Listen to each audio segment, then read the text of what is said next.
Tere õhtust kõigile siin õige pea advendiaja eel ja kaua tehtud, põhjalikult tehtud, väga vajalik uuring Võru linna vanemaealiste, siis eakamate inimeste uuring, saamaks teada kõiki neid rõõme ja muresid, mis meil linnas on, mille me peame rohkem tähelepanu pöörama, on täna nii saanud kaante vahel. Ja täna meil siis töö teostaja seda ka meile näitab. See uuring ei ole pelgalt ainult sellise uuringu pärast, et ta oleks olemas. Et selle töödokumendi pealt saame hakata järgmise sammuni edasi säitima, vaatama, kuidas meie kaunist kodulinna muuta veel sellisemaks, et iga seas olevad inimesed on siin võimalikult lihtne liikuda, siin võimalikult hea elada ja näeme, mis on siis need vajadused, mis linnas veel puudus on. Ja täna võib-olla ka natukene märgiliselt me kutsusime teid kõiki siia endise panga saali, tänases siis kood Võru sellisesse õppehoonete ossa. Ja eakamatel inimestel on tihti küsimus ka liikuvusega ja oleme siis võtnud väikest ka eesmärgiks igal aastal Võru linnaliste avalike hoonesse ka lift ehitada. Ma arvan, et mõned inimesed tulid siia kõrgele teisele korrusele, aga siin on väga kõrged trepiastmed, siis ka lifti. Nii et püüame ka jõudu jaksu teema teha. Aga nagu ma ütlema pidin, siis Euroopa Liitu peame püüdma, Euroopa Liit seda rahastab ja see on sellise suurema projekti üks osa. Selle projekti silmaga nähtavama selle uuringu on ka investeeringutöös, ehk siis tänasel päeval see projekt ongi nii noorte ja eakate ühisosa leidmine, nende koostoimetamise tuleviku mõtted ja selle projekti raames me ehitame ka siis seda endist Vene kooli või täiskasvanute gümnaasiumit, ehk siis Jüri Kerik 2 ja seal käib praegu täie hooga noortekeskus ehit. Ja kui see noortekeskus valmis saab, on seal kindlasti koht kõigile linnaelanikele, kas on seda saali näol, tuleb siis rahvastooliga võimalik saali pääseda. Ja võib-olla seegi on selline natukene märgiline, siis tänasel päeval just ratastooli inimesed, meie puuetega inimeste koda käis enne selles saalis oma Potsjat mängimas, mis ongi siis üks kõige populaarsemaid just liikumispuudega inimeste ajalike mängud. Aga nüüd ma annan sõna siiapoole. Palun! Tere minu poolt. Minu nimi on Evelis Padar ja ma olen mõttekoda Praxis analüütik. Mul on hästi suur rõõm täna siin teie ees seda uuringut esitleda. Et nagu öeldud, kaua tehtud kaunikene. Me alustasime sellega vist millalgi aprillis ja kaante vahele sai ta nüüd tegelikult oktoobri lõpus, novembri alguses. Ja see uuring on üpris mahukas, see on 80 lehekülge täismahus. Ei hakka seda ette lugema siin. Kindlasti saate ja soovitan teil Võru linna leheküljelt see üles otsida ja saate põhjalikumalt ise tudeerida. Aga mina siis räägin üldisemalt mingisugustest leidudest, kokkuvõtetest, mis oleks huvitav teada ja ma loodan ära mahtuda umbes poole tunni sisse. Kui teil tekib küsimusi, siis ma võtaks neid küsimusi täitsa lõpus. Et teeme selle arutelubloki lõpus. Jätke meelde, kui tahate mõnele slaidile mind tagasi hiljem kutsuda, siis andke sellest ka märku. Ja võimegi alustada. Et, nii.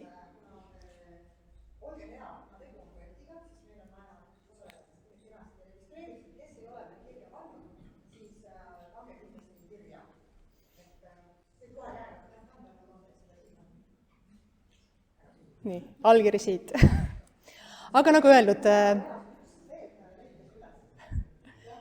Võru linna vanemaealiste uuring. Ja võib-olla teid ehmatab, et vanemaealine on 58+, aga nõnda me otsustasime, sest olgem ausad, need teenused, mida me praegu planeerime, Neid kasutavad ka need inimesed, kes praegu on 58, 10 aasta pärast on nad juba 68. Ja meie eesmärk oligi siis kaardistada eakate inimeste igapäevaelu, heaolu, sotsiaalset kaasatust ja nende elukvaliteedi mõjutajaid. Me tahamegi nii-öelda mõista neid ootusi ja vajadusi, et vastavalt sellele teaduspõhiselt kõige paremini teenuseid disainida. Ja küsimused, mille me vastasime, olid siis seotud vaba aja sisustamise, sotsiaal- ja terviseteenuste kasutamisega, osalemist mõjutavate teguritega, liikumisharjumustega, elamistingimustega ja üleüldise rahuloluga linnakeskkonnaga. Ja miks see uuring ongi oluline, nagu ma ütlesin, et me soovime nii-öelda paremini mõista, kuidas toetada inimeste aktiivset ja väärikat igapäevaelu. Nagu ma ennist ütlesin, see uuring kestis aprillist alates ja ma tooksin välja ühe metodoloogilise tugevuse, et see uuring koosnes siis nii suurest küsitlusuuringust, fookusgruppidest kui ka individuaalintervjuudest, et ta on metodoloogiliselt mitmekesine. Mina ei ole selle uuringu ainus autor, sellel uuringul on tegelikult 10 autorit. Mina olin kaasatud uuringu kvalitatiivsete andmete kogumise ja analüüsi ja ka ankeetide andmete sisestamise etapis. Et kui teil on mõned väga spetsiifilised küsimused uuringute kohta, uuringu kvantosa kohta, sa saate võib-olla hiljem minu käest küsida. Aga läheme edasi. Annangi kõigepealt ülevaate fookusgrupi intervjuudest. Fookusgruppe toimus selle uuringu raames 2 tükki ja me viisimegi sellepärast läbi, et kaasata erinevate vaatenurkadega osalisi Võru linnast, mõistmaks vanemaealiste vaba aja veetmise harjumusi, teenuste kasutamise harjumusi, liikumisvõimalusi, et saada aru, mis on need soodustavad tegurid ja mis on need peamised takistused. Esimene fookusgrupp toimus Võru linnas näost näkku ja seal oli 5 eksperti, kes siis esindasid kohaliku omavalitsuse sotsiaal- ja haridusvaldkonda, maapiirkonna tasandi arendusvaldkonda ja Võru linnas huvitegevust pakkuvaid organisatsioone. Ja teine fookusgrupp viidi läbi veebikeskkonnas, seal osales 4 Võru aktivisti, võib öelda, ja huvitegevuste pakkujad, kelle igapäevatöö on siis seotud vanemaealiste tegevuste korraldamisega, hõlmates igasuguseid sporditegevusi, koolitusi ja kultuurivaldkonda. Ja need pakkusid meile rohujuuretasandi teadmisi sihtrühmast. Ja tulemused, nagu te näete, olid siis sellised, et Võru linna peetakse turvaliseks ja sõbralikuks, kuid paljud vanemaealised kogevad siiski toimetulekuraskusi, mis takistavad neil ühiskonnaelus osalemist. Siin ei ole Võru kuidagimoodi unikaalne, see tegelikult väga sarnane muster ülejäänud Eestile ka, eks ole.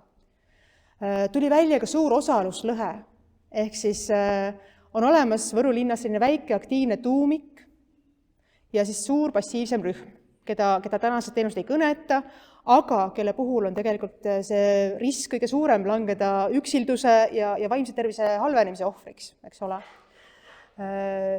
Osalemist takistavate teguritena toodi välja füüsilised barjäärid. Eks ole, need on need samad liftid, kõnniteede libedus, äärekivide kõrgused, aga mitte vähem olulisena ka need psühholoogilised tegurid. Ehk siis madal motivatsioon, hirmud uute asjade ees ja kõige olulisem, mida tasub praegustel nii-öelda vanemaajalistel kõrva taha panna, harjumuse puudumine. Ehk siis, kui inimene ei ole noorena harjunud olema tegus, aktiivne, siis on hirmus raske ta kangutada kõrgemas eas midagi uut tegema ja proovima. See muidugi ei tule üllatusena. Ja need fookusgrupi intervjuud tõid välja, et tõhusaim inimeste kaasamise viis ongi personaalne kutse. Ehk siis käe kõrval sõprade tuttavate kohale toomine, info jagamine. Ja siin ongi probleem nendes samades haavatavates sihtgruppides, inimesed, kes võib-olla on niikuinii juba kapseldunud, oma kodudesse jäänud, kõrvale tõmbunud. Ja siin toodi ka välja see mõte, et see uus kogukonnakeskus võiks pakkuda sellist ligipääsetavat keskkonda, kuhu oleks lihtne tulla, kus oleks selline madal lävend, nii oskuste, võimete kui valmisoleku koha pealt ja kus saaksid ka need inimesed aega veeta. Me viisime läbi ka individuaalintervjuud. Ja mul on hea meel näha siin vähemalt 2 osalejat. Me viisime individuaalintervjuud läbi 23 inimesega ja nende seas oli siis 12 naist ja 11 meest. Need olid, enamik olid näost näkku, paar tükki olid telefoni teel ja paari inimese juures käisime ka tegelikult kodus koha peal, sest et inimesel olid liikumisraskused. Nende jaoks juba siia päevakeskusse tulek oli suur takistus, nii et läksime kohale. Intervjueeritavatest nii palju, et kõige noorem intervjueeritav oli 63-aastane ja kõige vanem 83-aastane. Ehk siis meil oli tegelikult selline 20-aastane kogemuste spekter meie käsutuses. Ja mis siis tuli välja intervjuudest?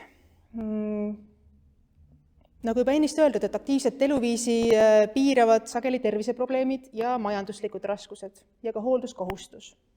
Et kui inimesel on kas elukaaslane või mõni lähedane, kelle eest ta pead hoolt kandma, paraku see tõmbab juba suure osa sinu elust lukku.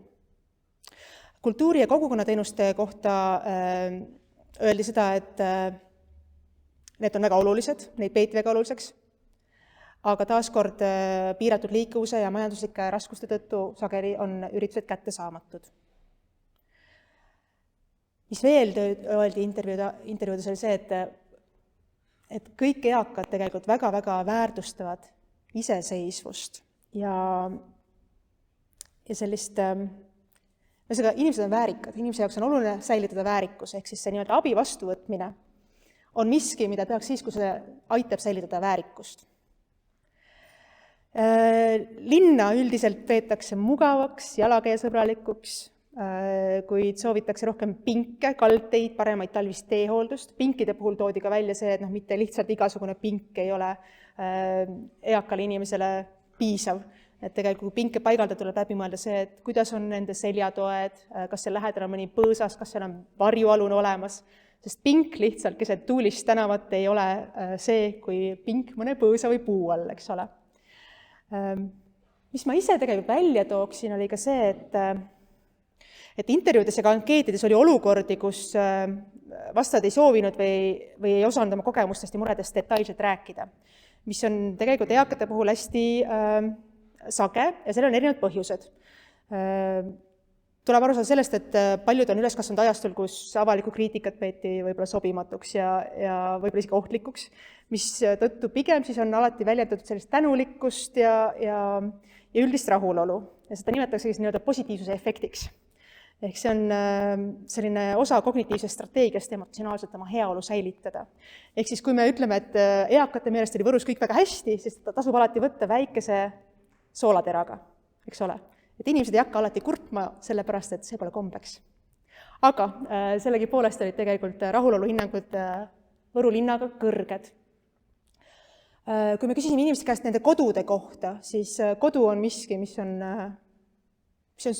püha ja puutumatu ja see on väga emotsionaalselt oluline koht inimeste jaoks, ehk siis kolimist välditakse isegi siis, kui elukoht muutub täiesti nagu raskelt ligipääsetavaks, aga siiski inimesed tahavad jääda oma koju.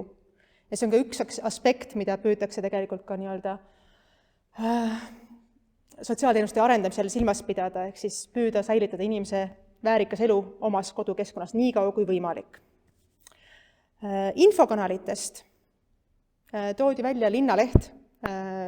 Enamik inimesi, kes osalesid nii intervjuudes kui ka ankeetvastuste täitjatest, ütlesid, et Linnaleht on see peamine koht, kust infot saadakse, aga ka teisel kohal on siis nii-öelda päevakeskus, sõbrad, tuttavad, info vahetamine näost näkku, suust suhu. Ja toodi välja ka päevakeskuse nii-öelda seltskond ja kogukond, kes nii-öelda infot edasi kannab. Ja loomulikult ka Võru linna leht, Võru linna veebileht ja Facebooki leht, kust saadakse infot. Ja nüüd siis küsitlusankeedist. Küsitlusankeete saadeti posti teel välja 4237. Ja nad läksid siis posti aadressitele, kus oli kaasas ümbrik, tasuta tagasisaadmise ümbrik. Ja ankeete jagati ka Võru linnas toimunud üritustel. Ma tean, et need olid jaanipäeval tantsuõhtutel ja neid ankeete sai siis täita kuni juuni lõpuni paberkujul. Ja lisaks siis terve juulikuu jooksul oli meil avatud ka online-keskkond, kus sai siis digitaalsel kujul vastata küsimustele. Ja kokku laekus meil siis 579 vastust. Ehk siis tegelikult välja näinud paberankeetidest iga 10 tuli tagasi. Et see on tegelikult uuringute korral täiesti tavaline ja päris hea tulemus, et see pudelikael läheb kitsaks muidugi. Ja kui me tegime andmete puhastamise, siis mõned ankeedid pidime kahjuks kõrvale tõstma, sest et inimesed, kas olid vastuseid, nad polnud võib-olla küsimusest aru saanud, olid vastused segased, vastuolulised, et me ei võtnud neid, me ei hakanud oma meelevaldselt neid muutma ega parandama, aga me tõstsime mõned ankeed kõrvale. Eks lõpuks oli meil alles 569 vastajat, nendest 482 olid vastanud paberkandjal, mis tundub, et eakatele inimestele on mugavam ikkagi paberi täitmine, ja 87 olid meil siis online'is vastanud. Ja siit me siis näemegi, et vanemaealiste inimeste üldine rahulolu Võru linnas on kõrge, enamik hindab elamist linnas heaks või väga heaks. Seda joonist vaadates te nüüd näete, et mul siin kursor liigub. Kõik vastajad kokku on sinine tulp ja 58% on siis vastanud, et jah, pigem hea. Murekohtadena on siis mainitud kõige enam teede ja heakorrateemasid, talvist teehooldust, aga ka sotsiaal- ja tervishoiuteemasid, ligipääsu eriarstidele, arstiabile,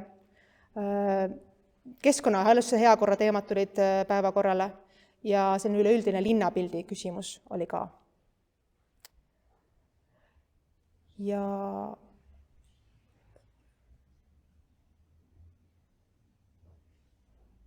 Jah, võime edasi liikuda. Kui me räägime vaba aja ja kogukondlikest tegevustest, siis samamoodi kõigepealt näitan, kuidas seda joonist lugeda. Siin on siis nii-öelda ei ole nõus, olen nõus ja ei oska öelda skaala. Ei oska, vastused on need hallid. Ja siis üldiselt mulle väga meeldib see, et kui küsisime Võru elanikelt, eakatelt inimestele, et kas nad on oma elukeskkonnaga rahul, siis te näete, et siin 85% on siis pigem nõus sellega või täiesti nõus. Ehk siis nendel inimestel, kes ankeetküsimustele vastasid, tundub, et rahulelu Võru linnaga on kõrge. Küsise tulemus näitab seda, et Võru vanemaealiste seas on kõige levinumad vaba aja tegevused sotsiaalne suhtlus, omavaheline läbikäimine, koduste hobidega tegelemine ja mõõdukas füüsiline tegevus. Siin peeti silmas siis aiapidamist, jalutamist, mõned käisid kalal ja kõige rohkem vastajaid tegeleb soovitud mahus koduste hobidega, näiteks käsitöö lugemine ja sõprade-tuttavad sugulaste külastamisega. Ja samuti on populaarne selline mõõdukas sportimine. Ja loomulikult oli ka mitmeid tegevusi, mille puhul arvestatav osa vanemaealisi sooviks nendega rohkem tegeleda, näiteks needsamad kultuuriüritused. Nende puhul tuli ikkagi välja, et 28%, ehk siis ligi kolmandik teevad seda vähem, kui sooviksid. Ehk siis soov on olemas, aga seal on mingisugused takistused, mingisugused tõrked. Et kas selleks on siis raha või aeg või sobivate ürituste puudus.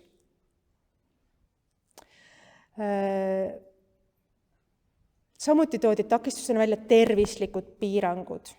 Ehk siis umbes kolmandik vastajatest märgis, et miks nad ei saa käia, ongi liikumispiirangud või muud tervisehädad.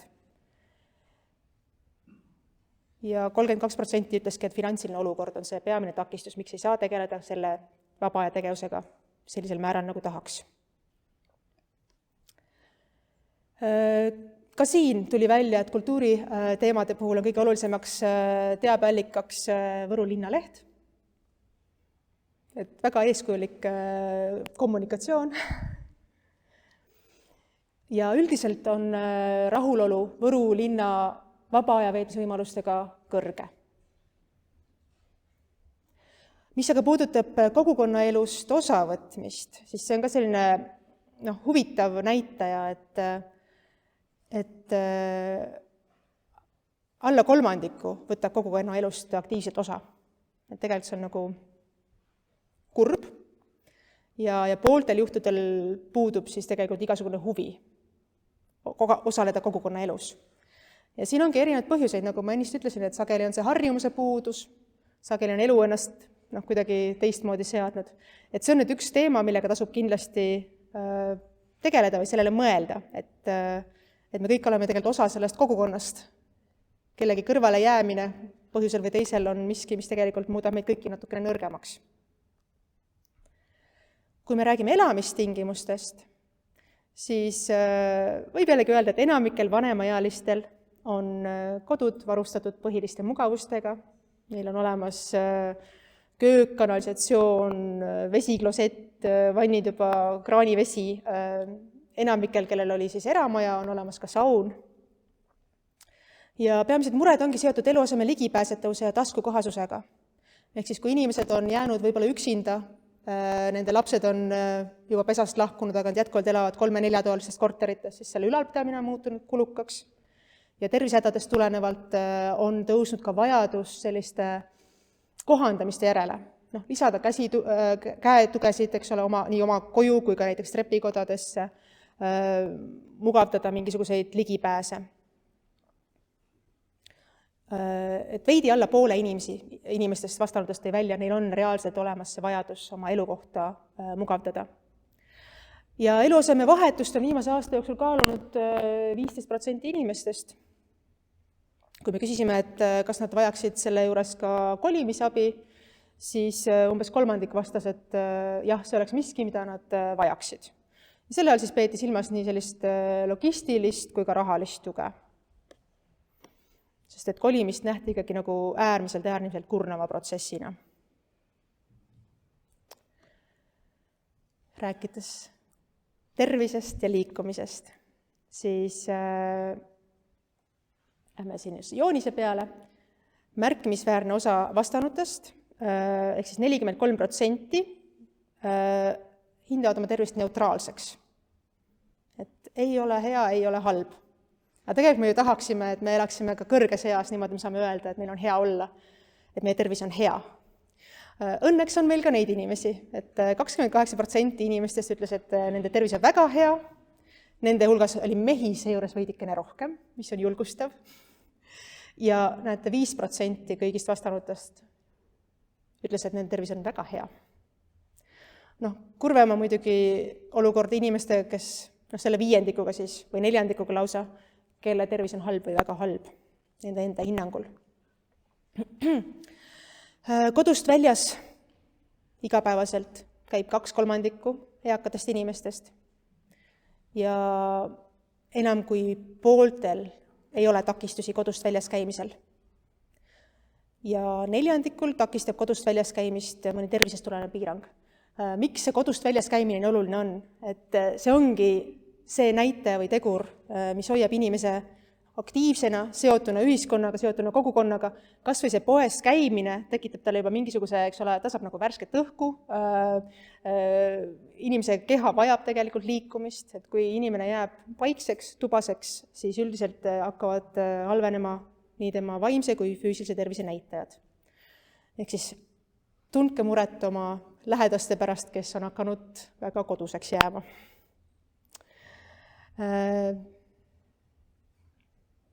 Kui me nüüd rääksime liikumisviisidest, siis vanemealiste liikumisviisid Võru linnas on hästi mitmekesised ja kasutatakse väga erinevaid transpordivahendeid. Enamik, 73% liigub jalgsi kogu aeg, pea pooled liiguvad ka autoga ja 46% kasutavad regulaarselt ühistransporti.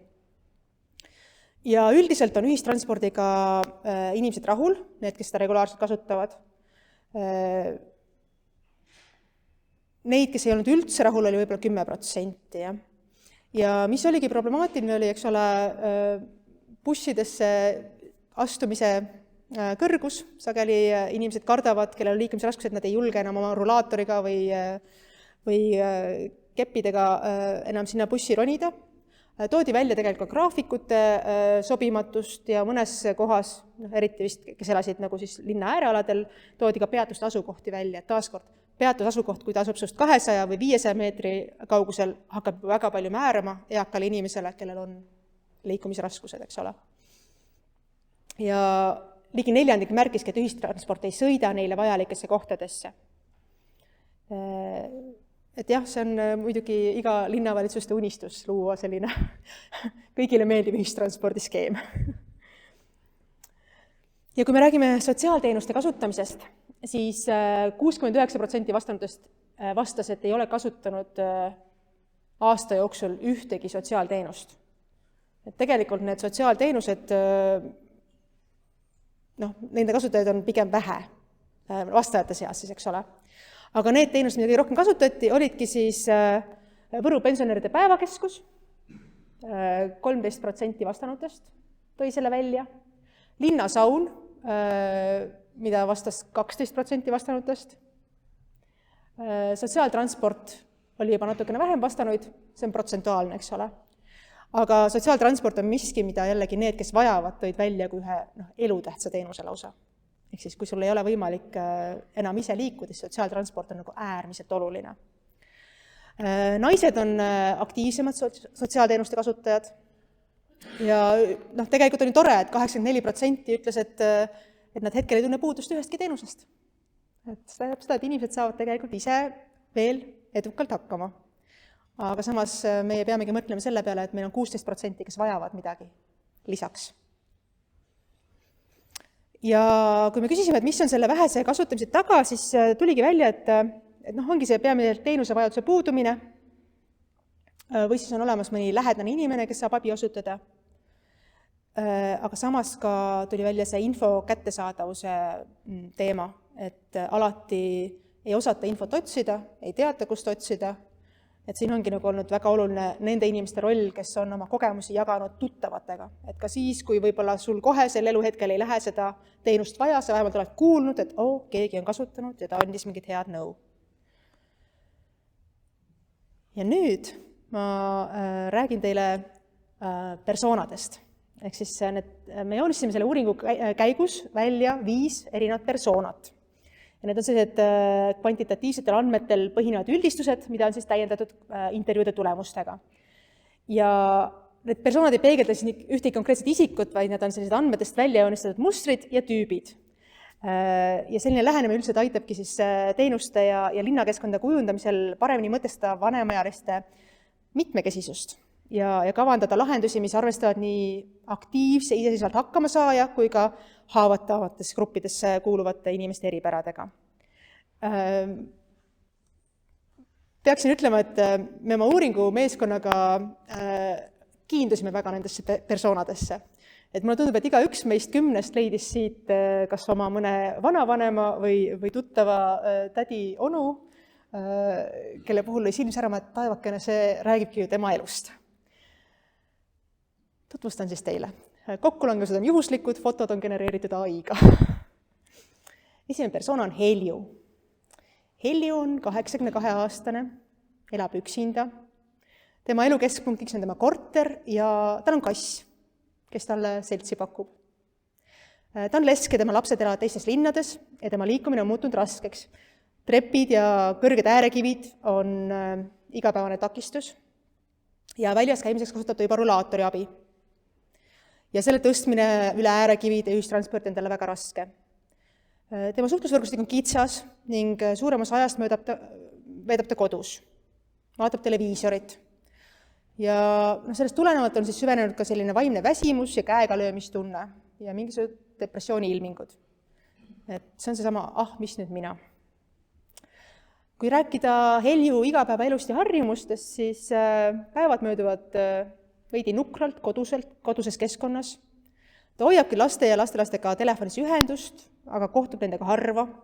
Väljas käib vähe, sest liikumine on vaevaline.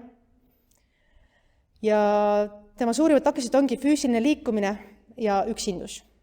Ta ei oska ise tegelikult abi küsida ja ta on kogenud tervishoiusüsteemis pettumust. See võib siis tähendada seda, et mõni perearst on teda võib-olla niimoodi tühistanud, kõrvale lükanud, võib-olla ta pole eriarsti juures head kogemust saanud. Et tal on tunne, et see on pidev võitlemine. Ja ta vajaks paremaks toimetulekuks koduteenust ja seltsilist või heaolumeistrit, kes aitaks igapäevaste toimingutega ja pakuks suhtlemise võimalusi. Ja kui nüüd rääkida nendest tugevustest ja teenuse suundadest, siis oluline on talle pakkuda paremat ligipääsu elukeskkonnas. Need samad madalad äärekivid, istumiskohad, hea ühendusega kergliiklusteed, Vajalik on võib-olla ka siis regulaarseid koduvisiite korraldada, seltsil see heaolumeistriteenus. Ja need teenused peaks sellise inimese puhul olema proaktiivsed, kuna ta ise ilmselt ei lähe abi otsima. See on seesama, et ma pean ise toime tulema, hoiak. Ja suhtlusringkonna laiendamiseks võiks keegi naabruskonnast teda endaga kaasa kuhugi kutsuda või leida talle keegi vabatahtlik seltsiline, kellega ta aeg-ajalt saaks helistada või kokku saada. Et selliste inimeste puhul on hästi oluline see, et keegi peab kutsuma. See oli Helju. Järgmine persoon on meil Liidia. Liidia on siis 75-aastane, aktiivne. Tema elab oma perega, elab korteris. Ta on tugevalt kogukonnaeluga seotud, ta on hästi positiivne, energiline. Tema oskab abi küsida, kui vaja. Et ta ka teab, kust seda abi otsida, kui vaja. Ja tema päevad on sisustatud kõigepealt kogukonna tegevustega. Tema on täpselt see inimene, kes ütleb, et kus mul see aeg võtta? Mul on kõik kalender täis. Ma tean selliseid inimesi ise ka päris mitut. Ta on selline uudishimulik ja säilitanud sellise reipa meele, mis on taaskord üks äärmiselt oluline faktor, mida meeles pidada hea vananemise juures. Ta liigub enamasti jalgsi või rattaga, kasutab ühistransporti. Tema hindab ka mitmekesiseid kultuuriüritusi, käib teatris, kontserditel. Aga tema puhul on see teema, et kuna ta võtab väga palju endale ülesandeid, siis ta mõnikord vajab ka tuge iseenda läbipõlemise vältimiseks. Et samuti talle meeldiks või kuuluksid ära sellised praktilised koolitused projekti kirjutamise või rahastuse leidmise osas, et oma ideid jätkusuutlikult ellu vedada, et mitte olla üksinda see ainukene mootor. Et sellised aktiivsed eakad tegelikult vajavadki rohkem infot ja tuge tegevuste korraldamiseks, mitte niivõrd oma otseseks hooldamiseks või hakkama saamiseks. Ja tema ongi sellise kogukonna hing, kes innustab ka teisi. Et kui näiteks Liidia ja Helju omavahel kokku saavad, siis oleks nagu Heljule väga suur võit. Ja missuguseid teenuseid siis tema puhul silmas pidada, linn võikski pakkuda tugi- ja arenguprogramme aktiivsetele eakatele, kes panustavad vabatahtlikuna, nii-öelda sellised mikroprojektid. Oluline luua mingisugune platvorm, kus nad saavad oma tegevusi koordineerida, ühiselt toetust leida ja tuleks arvestada ka just sellesama läbipõlemise ennetamisega. Sest et nende hädainimeste häda võib olla see, et mingi hetk nad enam ei jaksa ja siis käib murdumine. Seda me ei taha. Ehk siis sama vaimse tervise toe pakkumine ja meeskonna ehitamise oskuse tugevdamised. Ja loomulikult sobivate puhkevõimaluste pakkumine. Tema oli Liidia. Nüüd me räägime Ainist. Ain on 65-aastane, elab abikaasaga eramajas. Tema on selline mees, kellel on kõik hästi.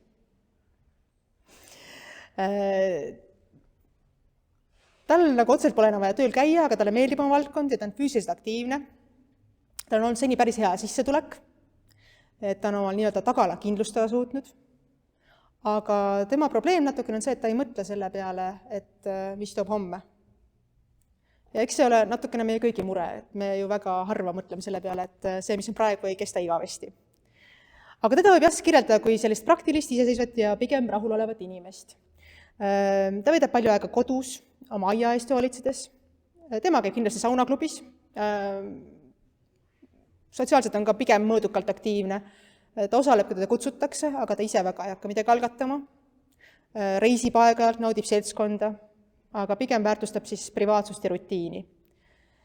Ja tema, ma ütleks, proovikivi ongi see vähene teadlikkus iseenda võimalikest tulevikuvajadustest, et ta ei näe, kuidas linn või teenused saaksid teda toetada ja see sageli selliste inimeste puhul tekivadki need mured hästi ootamatult, et kui nad kas ise hakkavad abi vajama või muutuvad oma lähedase hooldajaks, siis see tuleb suure üllatuse ja šokina ja võib nad omakorda täiesti jalust maha võtta.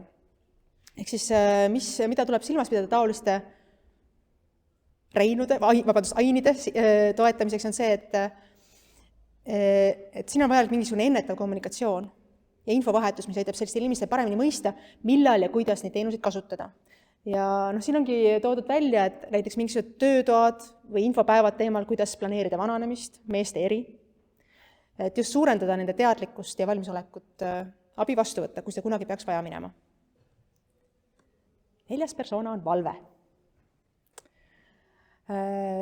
Valve on 67-aastane ja töötab osakoormusega, ei käi täiskohaga tööl, ei ole ka pensionile jäänud, samal ajal hooldab voodihaiget pereliiget.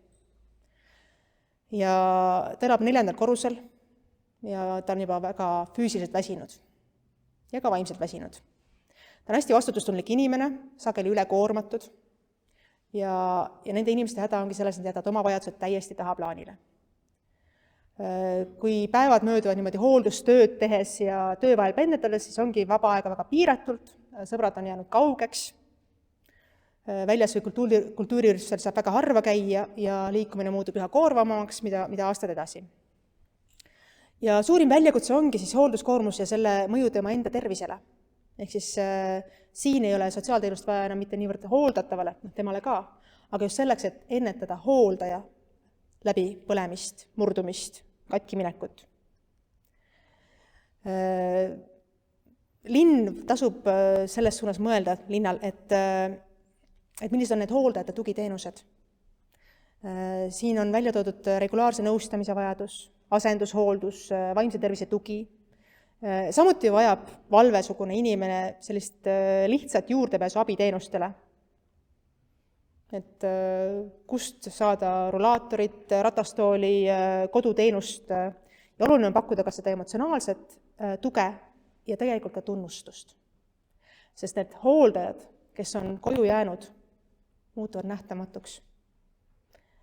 Ja teate, kui oluline see, et keegi neile mõnikord ütleb, et see, mis te teete, me näeme seda ohvrit. Ja see on oluline. Viimane persona on Rein. Rein on selline 77-aastane, elab äärelinnas oma majas. Temaga on seda, et füüsiline võimekus hakkab vähenema, silmanägemine hakkab tuhmuma, autojuhtimine pole enam võimalik ja hakkab üha enam sõltuma teistest inimestest ja see on talle loomulikult väga vastukarva. Ja ta on selline iseseisev uhke, aga tunneb ennast järjest enam kõrvale jäetuna. Jällegi, tegemist ei ole inimesi, kes läheb ise ennast kuigi pressima seltskonda. Ja siis ta päevad mööduvadki koduste töödega, kütab sauna, hooldab aeda, teeb remonditöid, aeg-ajalt suhtleb sõpradega, aga ise pigem külalisi ei kutsu. Ehk siis nagu meestel ikka juhtub see, et sotsiaalne ring tõmbub väga koomale. Rein ei osale päevakeskuse tegevustes. Tema ei leia seal midagi huvitavat. Ta kohe ei oska sinna midagi välja mõelda, mis ta seal köita võiks.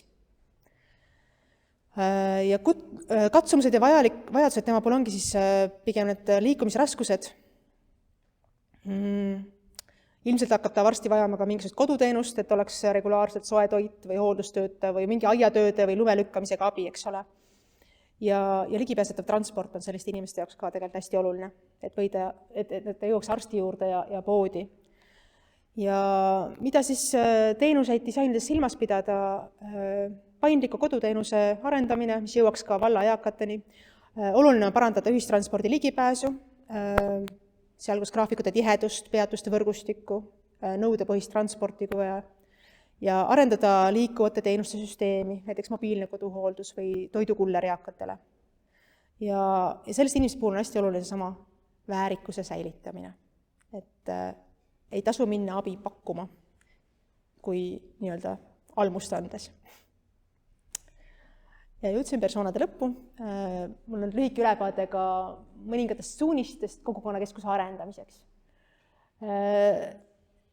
Intervjuude, fookusgruppide, ankeetide põhjal võiks siis öelda, et kogukonnakeskuse arendamise juures on hästi oluline tagada see ligipääsetavus. Et ta oleks füüsiliselt ligipääsetav. Oodatakse hubast kohtumispaika, kus saaks aega koos veeta, kus oleks mingisugune ruum, kas siis hommiku kohvi joomiseks, aruteluõhtute korraldamiseks, kontserte korraldamiseks, kuulamiseks. Toodi välja ka ühisköögi vastu huvi, pesemisvõimalused mainiti välja ka, eks ole. Et selline ruum, mis toetaks vanemaealistel teineteisega kontakti otsimist ja leidmist ja hoidmist. Toodi välja ka siis remondi ja puudu töönurga rajamise huvi, et see pakuks siis nii-öelda käelist tegevust. Lisaks siis selliste tavapärastele spordi, liikumis, jooga, tantsu ja jalutusringidele. Ja taaskord infokanalitena tasub seda infot levitada läbi Võru linnalehe ja personaalse suhtluse ja nii-öelda nooremate vanemaealiste puhul, ütleks alla 70-aastaste puhul, on ka digikanalid tegelikult selliste sündmuste oluliseks infokandjaks. Aitäh teile minu poolt!